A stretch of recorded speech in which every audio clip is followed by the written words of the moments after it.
അസ്സലാമു അലൈക്കും വറഹ്മത്തുള്ളാഹി വബറകാതുഹു.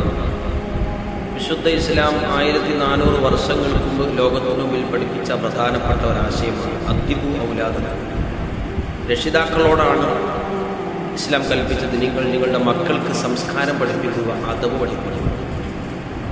കാലഘട്ടത്തിൻ്റെ ചക്രവാളം മാറി മാറി സഞ്ചരിച്ചു കൊണ്ടിരിക്കുമ്പോൾ നമ്മുടെ മക്കൾ വിവിധങ്ങളായ സംസ്കാരത്തിൽ ചെന്നു ചേർന്ന് ലഹരിയുടെയും മദ്യത്തിൻ്റെയും അടിമകളാവുകയും അപക്വമായ ചിന്താഗതിയിലേക്ക് നമ്മുടെ മക്കൾ എത്തിച്ചേരുകയും ക്യാമ്പസുകളിൽ പോലും തൻ്റെ ഗുരുനാഥന്മാരോട് അപമര്യാദയായി പെരുമാറുന്ന ദാരുണമായ അന്തരീക്ഷത്തിലാണ് നാം നിലകൊള്ളുന്നത്.